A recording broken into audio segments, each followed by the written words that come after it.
This is a Forwardly podcast. And we're back for part 2. This is part 2 of our favorite moments from season 2, Pacific Blue. Enjoy.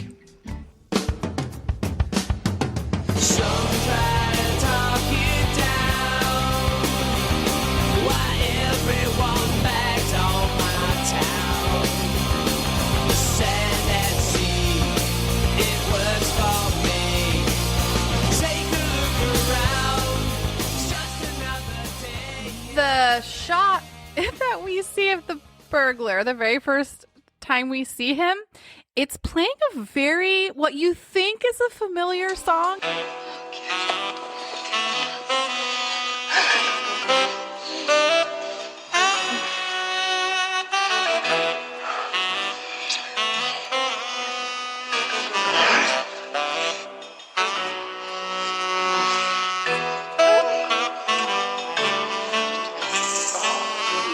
That it's the Pink Panther song.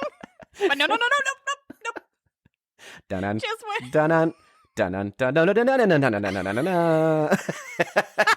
It's so funny. It's exactly like when they couldn't afford the rights to anything other when the Saints go marching in last episode. So dramatic. I loved that. They're like, we'll evoke some like sense of memory with this song, but then we're going to take it completely the other direction so that we don't get sued for copyright infringement. It's TC and Chris. They're going to have to go on another stakeout mission. And guess what? They have to act so in love, and they have to act like they're not even in love. They have to act like they're in full lust. And let's just say that both of them are pretty happy about this. They're trying to be like, oh no, gross. But they're both getting throbs. Did you just say throbs? They're both getting throbs. Yep. Yeah. Well, for sure, TC's getting a throb, and Chris is like, okay. I hate that you use throb in that way. They're getting throbs. They're getting throbs. Right, so he decides that he's going to personally, not on duty and without any authority, he's going to follow Headline, and he's going to be around for the next meetup between Headline and serial killer. So he's doing like private detective work. He's doing like PI work. So he watches them meet. He decides that he can get a better view from the top of the building next to them. So he's watching this without any radios, no wires. Couldn't hear a darn word. Just his eagle eye shot up old vision. Okay, so just also imagine he's not hearing anything, right? So who knows what they're even talking about? He just sees them consorting down on the street. He's way the heck up on the top of a building. Yeah, he can only see Headline and Killer. Just kind of like, they could be talking about anything. Really anything. They really could. They could be like, you want to get a sandwich later? Are you hungry? What's going on? So he yells, okay? He chooses this moment to make his move. So they're all the way down on the street. He's all the way on top of the roof, and he goes, "Freeze, police!"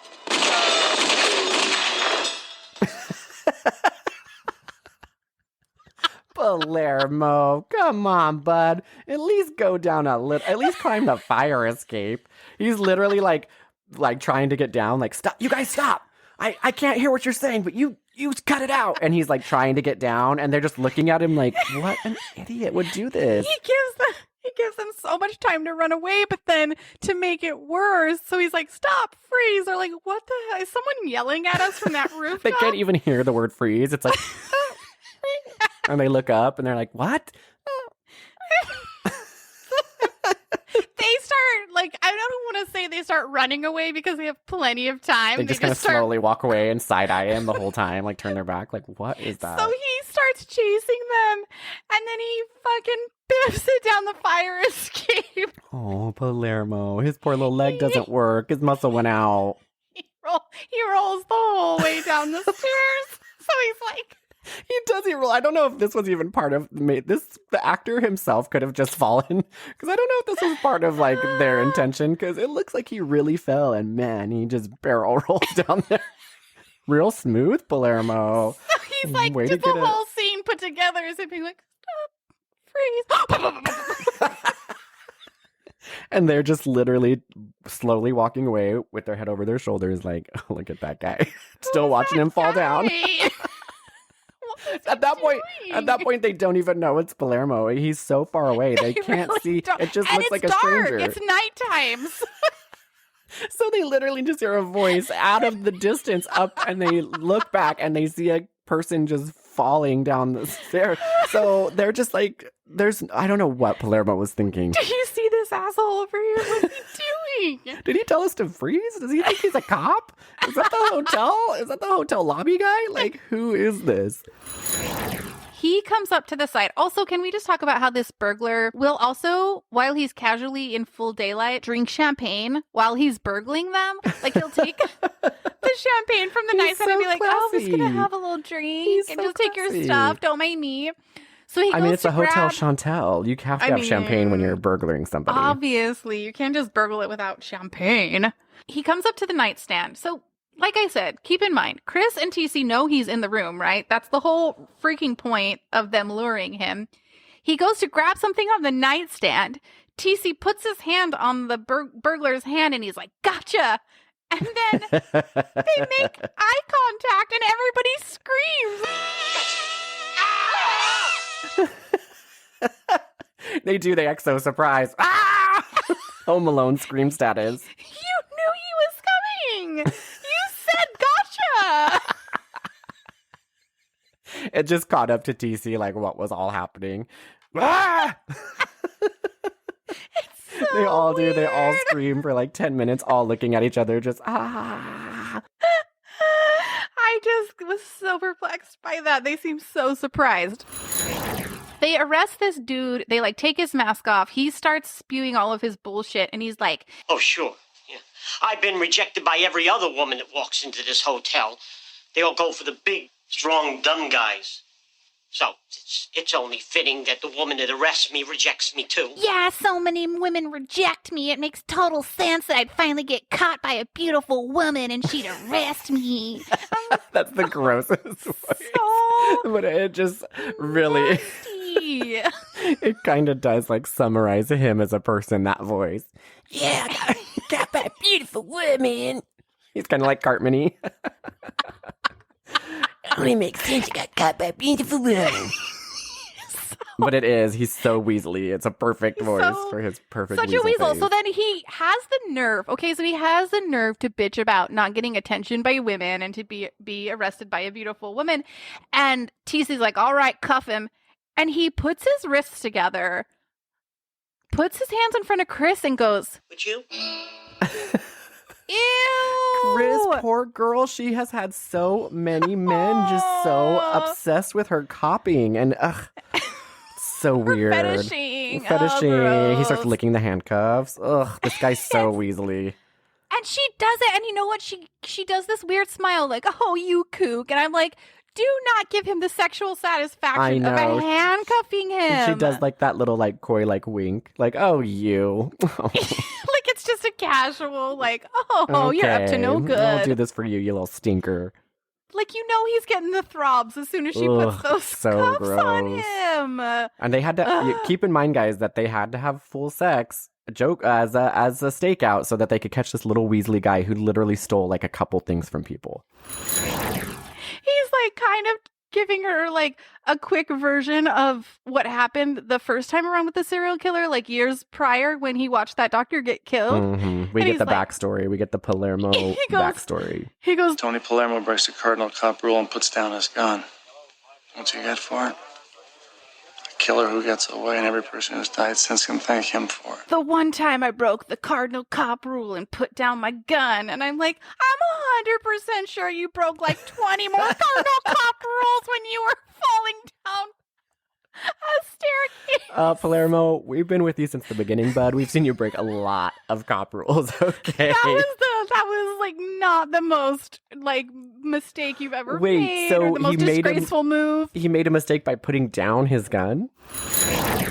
And Chris is like, "Okay, well, I'm going to leave you two too, and I'm just going to take this guy in. Take your time." So TC and Rebecca, she just leaves her job midday, just walks off with TC. Starts as a criminal, like a statement to the police as a witness of a crime.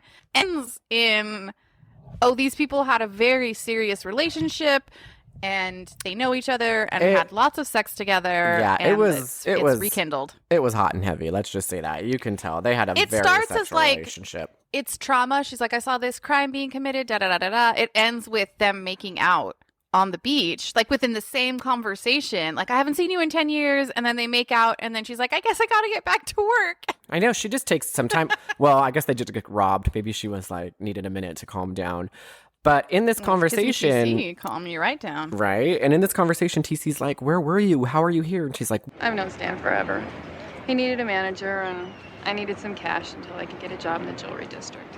they love districts in this. You guys, I've never said, well, there is the only thing I will say is that there is a design district, I guess, in San Francisco, and like a financial district, but nobody's saying like that, like, you know, I don't know. Nobody says that. I don't know. Maybe in the 90s it was a thing to say, like you lived in the district instead of your neighborhood. You were like, I live in the park district. Lots of parks. Let's bring it back. Let's bring it back. So that's her goal. Suburb district. She basically was a really hot model in New York. That all, looks fade. That tall glass of water faded. And now she says to him, like, you get a lot of context about their relationship in this conversation. I mean, never mind that she's just been robbed. Like, that takes a real backseat real quickly. Look, TC, I know that the last time I saw you... That's ancient history, Becky. Okay? You don't have to apologize. But everybody looked great. The cast now looks great, but they were doing flashbacks. And I'm like, everybody just looked older. They were supposed to be like 22, between 22 and 24. And they just looked older. I don't know how to explain it, but doing the flashback, I'm like, well, maybe they did look pretty young. I don't know what I'm going with that, but everyone in the 90s looked a little bit older. Claire Danes, My So-Called Life. She looked like 25. She was 13 when they filmed the first episode of that. That is wild. And Jared Leto was like 21. You have a 13-year-old son. Can you imagine? That's No, wild. That's really crazy. I hadn't even thought about that. Oh, that's crazy. But she looked a little older. She looked a lot more mature because she had that dark hair. Did. Anyway. All right, so he's like, I'm going to need you to do me a favor. And he also is like, I know something about you that you haven't told me personally, and I've invaded your privacy by going through your personnel file. And as a gay man, I can say that Del Toro was probably sweating ball sacks right now. He was probably like, yeah? What is it? Me? Gay porn? Nothing. What? Me? Gay in the past? I did gay porn? No. I like men? He's probably sweating bullets, but His desk is full of pictures of naked MacGruber. Right? Like me in high school when someone was like, hey, I know something about you. I was like, what? Huh? No, you don't. You don't know me at all. Nope. Get the fuck away from me. Anyway, side note. So he walks out. Del Toro leaves. He's like, I'm not having any of this. And Palermo's kind of frustrated, obviously, because he wants that 4 free dinners at house. He needs those dinners. Who's going to feed Palermo if it's not Hal? Sheila sure is not. We don't know where she is. Sheila's not. Taking care of Annette She's still. taking care of her girls. So later that night, we meet up with that beautiful Rebecca, that mysterious woman that TC knows from the beginning. And she's at the restaurant. It's clearly closed. It's after hours. Where she was working earlier that day and where the robbery took place, the roller skate robbery. And she's just locking up. And as she's locking up the door, she turns around and she sees. And again, I think in Pacific Blue World, when they ask for someone to play like a negative role or like a bad role, they just pick like must be 7 foot tall, must have long luxurious hair, either pulled back in a ponytail or free flowing, must always wear a trench coat and kind of have like this black clothes. Oh, black clothes and kind of like well dressed a little bit. Literally all she wants to do is fuck TC. And I'm like, you have just... I mean, and it's not even a little bit. She's laughing. She's flirting. She's like, ooh, let's take a shower together. He's like, girl, let me just have some space. And she's like, oh, maybe I need a cold shower. And it just feels so... Can I make it up to you?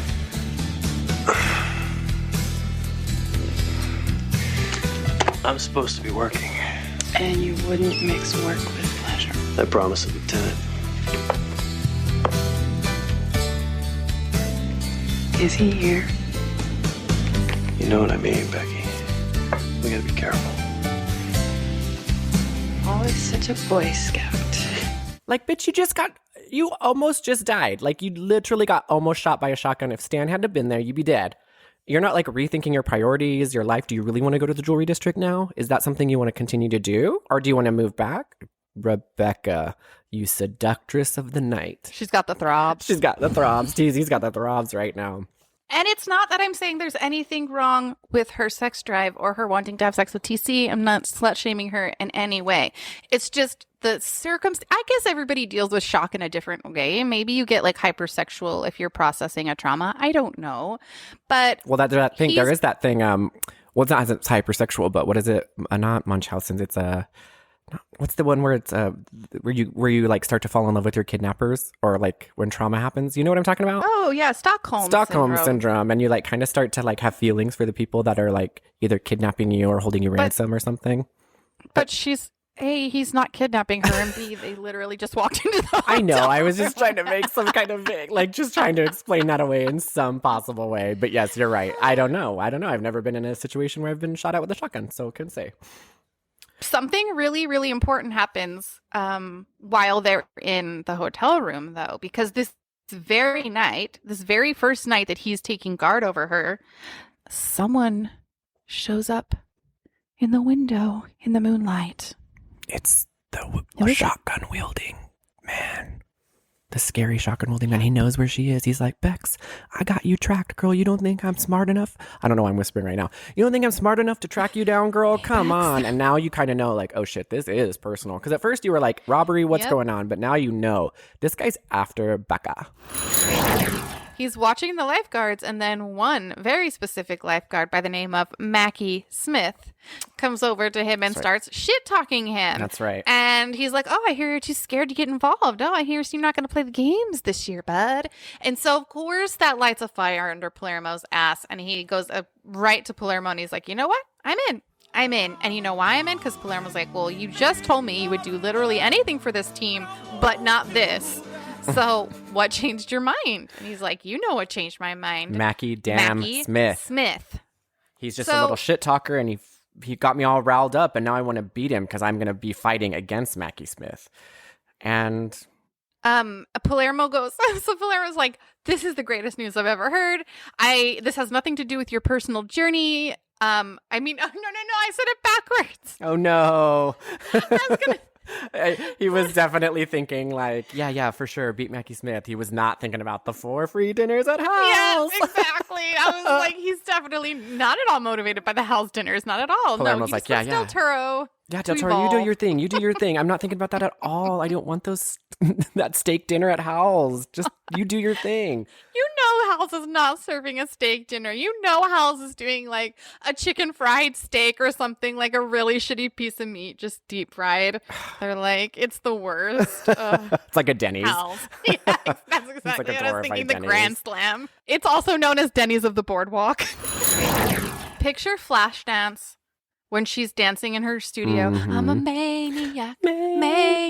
And she's sweating and her feet are moving at like 5,000 miles an hour and just sweat is gushing down. That's exactly Del Toro's moment of glory. And it's the best because there's these little scenes where he's like punching the punching bag really quick, and little Elvis's baby head is just looking like every scene. Elvis is just behind him somewhere. And I don't know if Elvis is training with him or just like monitoring, but he's just back there, big old bushy-tailed, bright-eyed looking at Del Toro train. It's the best montage. Like maybe he has some frame of reference because remember how he used to fix the bikes for the Olympic team in his home country? He knows a thing or two about training for sure. Yeah, so he's like, listen, I know it's not, sport for sport. However, I could probably give you some tips that are in general would be helpful for this. So, he's just the resident pseudo expert. Ever since you said Flashdance, I just keep getting distracted because when she was eating that lobster, it just keeps flashing into my head. Because remember I watched, no pun intended there with the Flashdance, but remember how I watched it with you for the first time? I had never seen it till like a year ago. I was so happy to show you that movie. I love it so much. And there's a scene where she's like slopping down that, right? She's like eating lobster at the nice dinner. And she's like sexual. Yes, and she's trying to make it, So after all this training for Del Toro, he ends up boxing in the match, and you never find out who wins. Like there's all this buildup, but you know what? It doesn't matter because his romance is I think it's just about romance. Yeah, his sexuality is what won. Because it builds up, and then you see him boxing, but it just kind of leaves you on the edge of your seat. Old PB. That's okay though. All we needed was just like real. I was gonna say nail in the coffin about his sexuality, but that sounds negative. The last a pin in the cushion. I don't know. I was going to say the last color in the rainbow. Oh, geez, no. Okay. Anywhoozle, we're going to get back to the main plot because this is what's important. So Chris does finally confront TC, and she's like, listen, I have a real bad feeling about Rebecca. Do you notice that every time you try to ask her about the crime, she just like tries to bone you? Is that not connecting with you at all? You're not seeing a pattern in her behavior or anything? And he's like, you're being crazy. And she's like, you yourself told me that people don't change. She hurt you once. She was ruthless and relentless. I have a feeling she's still the same person.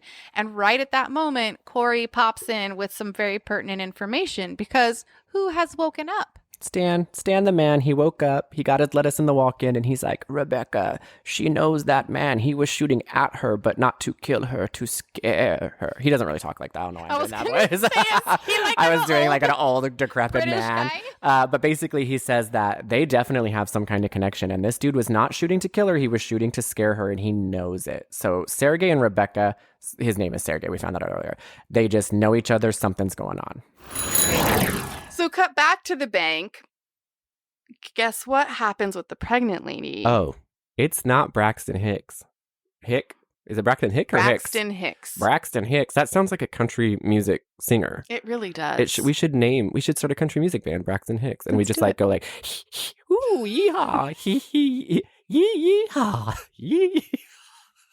I need you to stop. Yee yeehaw, yee. And it like counters as like a Lamaze class. It's a 2-in-1 for pregnant country moms. Yee yee ha yee. Oh, that is a good idea. I think. I don't. If anyone out, it and let's see what if happens. anyone out there's listening, you know what to do. Find me on Instagram. So Now I'm picturing a room full of pregnant mothers with cowboy hats on, like laying back into their partners, and they're all sitting on saddles getting ready to give birth. Yep. So their Lamaze takes place on saddles on the ground, and then they're holding the saddle and they're leaning back to their partners who are behind them, and they're holding their wearing cowboy hats. holding their hands, and they're just like, and they're holding the reins. yee yee ha yee ha. Thank you for taking Braxton Hicks. I'm here all night. Oh my god. Forgive us for that joke. But yes, she's not experiencing that. She's actually going into freaking labor, and she's having real ass contractions. Her big fat whale cow body is having real ass contractions. You were saying she's having real ass contractions. I don't know. You've been pregnant. You've given birth. Maybe you do have ass contractions. I was like, what are ass contractions? Yes. She's having real bona fide ass contractions. Oh, yeah. You get it. And then her water breaks, Oh, geez. which makes it even messier. And now the police are not the police. Now the robbers are like, oh, geez, what's going if on they're here? full for keeping her hostage, what did they think was going to happen? Just let her go. Just keep freaking. I mean, at that point, it's really just Corey and her. So, and TC. I would just let them all go and rob the bank. These guys are a lot nicer to Corey than they are to TC. Boy, oh boy, do they just rough him up, poor little guy. He's handcuffs behind his back, and they just kick him all the time for no reason. They'll just like walk past him and like kick him. Yeah, they'll be like talking about the plan and like casually walking by and just kick him and keep talking. And he just like falls over on the floor and he's like, ugh. And then they're like, come back a couple minutes later, just kick him, punch him for no reason. So Corey's watching TC get that like actual ass kicked out of him. And she's the going ass kicked out of him. Is he having ass contractions? I have a lot of ass talk today. I don't know. Ass is on the mind. We're back with Chris and Del Toro and Rickshaw Man.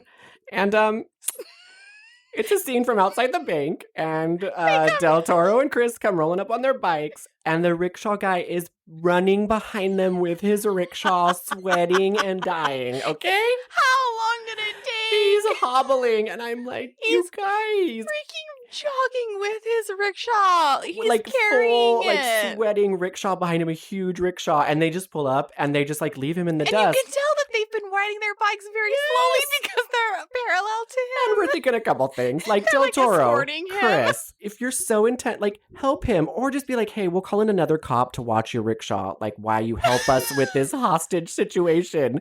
Do I something think we've to got help. security on your rickshaw cover. Write something. Or at least, like Katie said, like, tie a string to your bike and help him. Like, this is so crazy. But Pull him along. anyway, they pull Put up him on the and back of he's your bike, pump him all the way over. right. He's But- literally jogging behind them and pulls up like a good 5 seconds after they do, sweating and panting.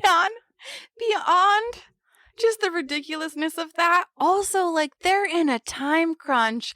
There's hostages in a Mhm. bank. And a pregnant They've lady. already waited 45 minutes to even find the guy running around on their bikes, and now they have to wait for however long it takes for them to slowly ride and jog all the way back I to the mean, bank with the rickshaw. Realistically, that would be a few hours. It would be definitely Right. nighttime or the next day if that was the case. Right. Jeez, Del Toro, Chris, what are you Come doing, on. guys? So One they of you could have been like, you know what? I'll stay here and watch the rickshaw. I'll you just guys stay here. go. You guys go. Get on my bike. Let's go. The squad is getting Oh a my new gosh. recruit. Yes, we're getting a new recruit. Well, that's what he's leading to. He's like, Chris, let me tell you, I've got the tea on this. Talk to Anton Mortimer. He told me that a new recruit You was know coming that on, Anton and Mortimer it's was like, there is a secret journey ahead. There will be a They're just- mysterious elf in they're the dying. forest. Just taking...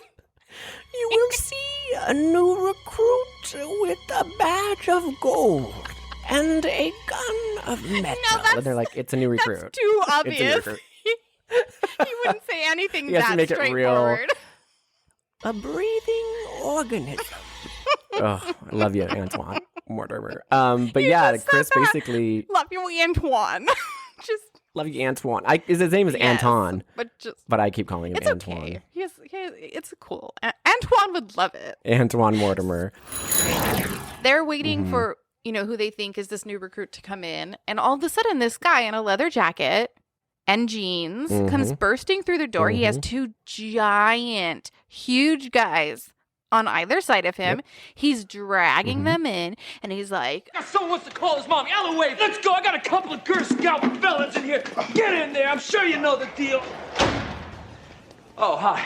Sorry I'm late. I got delayed on my way in. Delayed.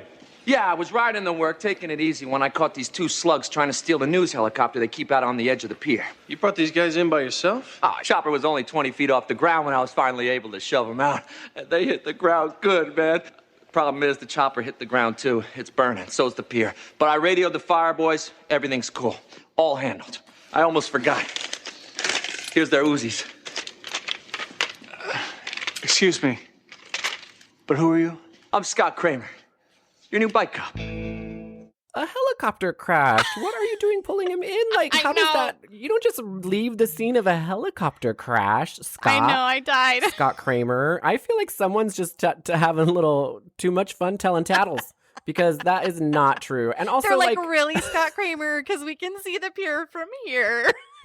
Scott Kramer, I don't see any helicopter on fire. I'm looking right down the beach. And also, like, the police are like, oh yeah, that's fine. Just take those two bad guys in. We're not going to help you or anything. You do it, Scott.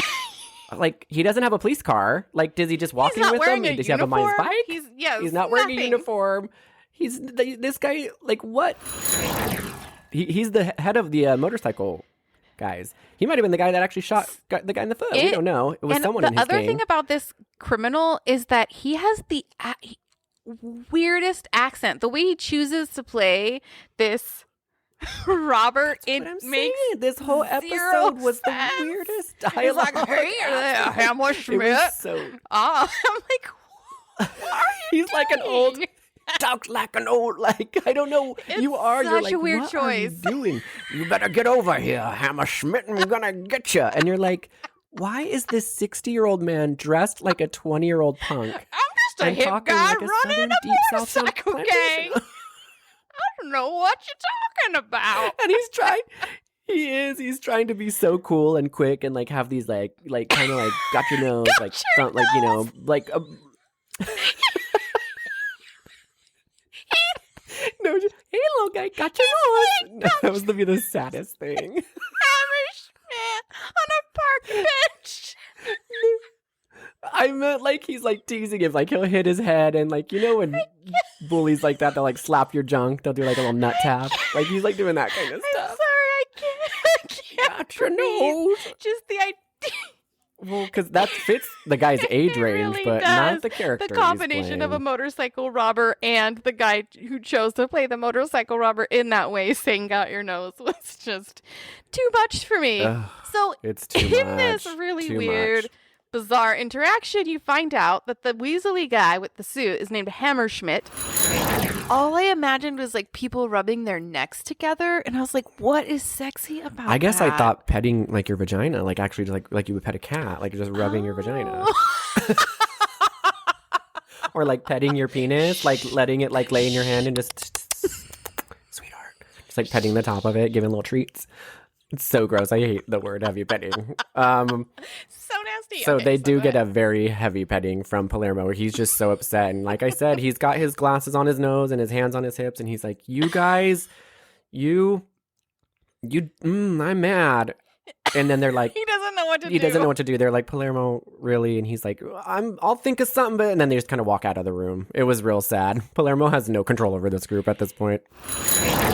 She's like, listen, this might sound weird, but a guy did it to me once. Can I lick your badge? This sounds really strange, but like, do you want to put like some flavored syrup on that badge and just let me go to town? You lick a hole through your face trying to get to it.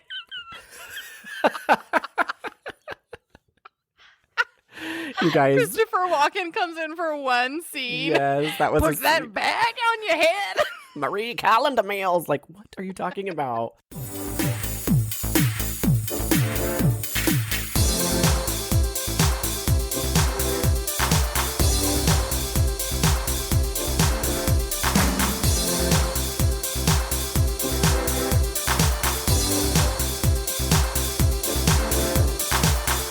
Welcome to another episode of Bruh, It's a Podcast. Every week we convince you why you shouldn't hate millennials. The best TV series of all time is Breaking Bad. Game of Thrones. Anything that's not the two of those. The best series of all time is 24. Wake up. My love language is gifts because I love when women pamper me. You also, bro, love languages are stupid. I don't have language. Speak to my penis. I don't know who Sade is. You should be shot in your face. I still don't know who Sade is. The finest female singer of all time has to be Jennifer Lopez. Whoa! Yeah, if you take singer out of it. Check us out Thursday. Find us on Instagram at Bruh, It's a Podcast.